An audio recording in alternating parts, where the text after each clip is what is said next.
Today on The Young and the Restless, Nate offers Audra his support, Sharon gives Maria and Tessa a pep talk, and Adam badgers Sharon for information.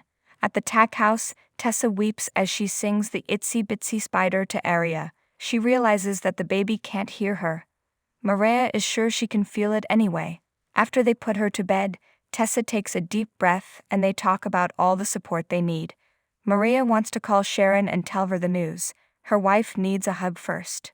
Sharon sighs as she sits in Chancellor Park. Adam arrives, assuming that she is angry at him for trying to take control at Newman Media.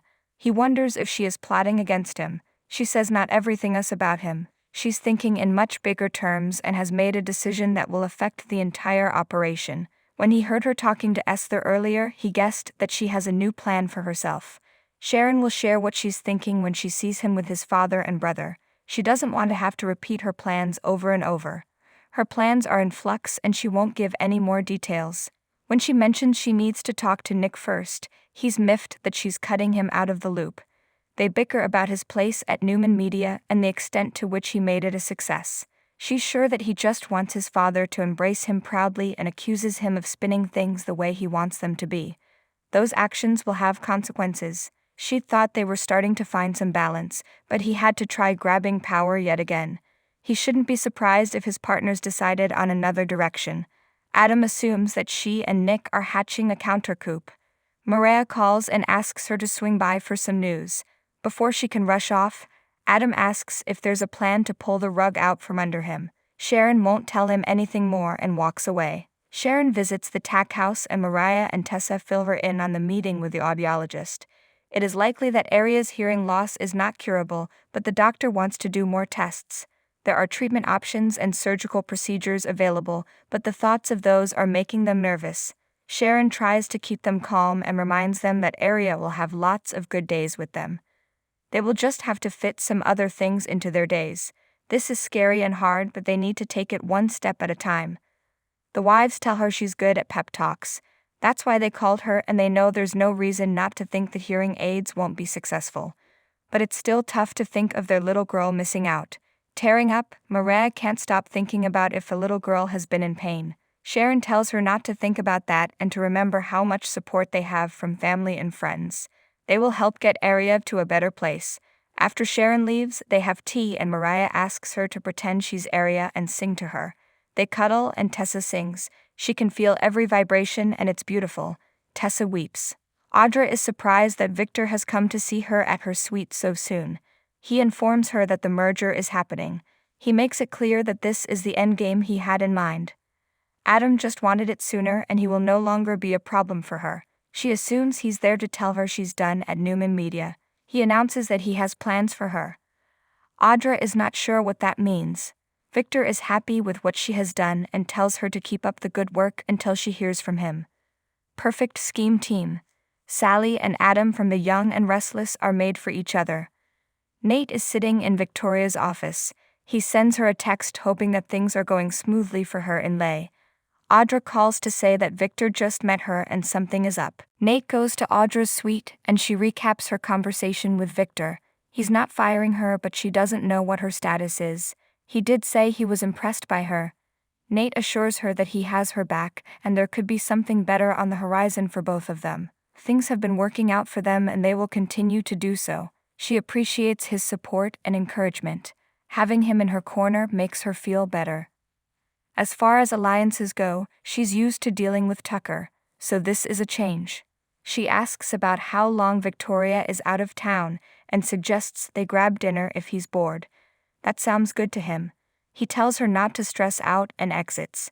She gets a text from Kyle asking if she wants to do dinner. She writes back that she can't, but they can have drinks. Nick joins his bother at the ranch and they chat about Adam's demand to be made head of Newman Media again. He and Sharon hate the whole idea. They had the best intentions when launching this new business venture, but Adam blew it all up. Nikki admits that Victor is worried that he and Sharon are prepared to walk away from the deal. He concedes it's possible. The last thing he wants to see is Sharon getting screwed over. After so many years that Adam's life revolved around Sharon, he now seems to be acting without any thought for her. Victor has been bending over backwards for Adam for years, but no one can fail upwards like his brother can. Nikki has been trying to make her husband see that making allowances for him is a mistake. Pacing, Nick says that all of his objections to his brother are valid.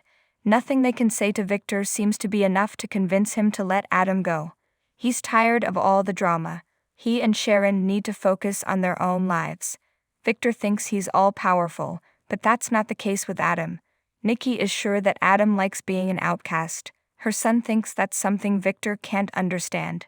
They are both sick of discussing his brother, so she brings up all the bad things that have happened to him lately, including his own sister shoving him out of the company. The topic turns back to Adam, and Nick doubts his father would tolerate the same behavior from his other children. Nikki hates to hear him talking like this and worries he could be pulling away from the family again. After she hands him a glass of water, he admits all the drama is wearing on him. She urges him to wait and see how this plays out, because the company needs him and they are the only balanced people in the family. Nick doubts the chaos will ever end and he won't live through endless power plays. Victor arrives and asks if he's interrupted something. His son makes it clear that he's tired of watching his brother try to muscle his way into the big chair and never face any consequences. Victor says that he will do as he sees fit. Nick says he won't be part of it and exits. Nikki tells her husband that she can't have their son pull away from the family again. He sits at his chess table and she tells him how hurt Nicholas is. Sighing, he says he just tries to do what's best for his children. She explains their son is questioning his place in the family. Victor is sick of them fighting each other. Nikki thinks it's all down to Adam. All right, I will deal with it. I'm going to come up with a solution this afternoon. They may not like it, but I don't give a damn, he says.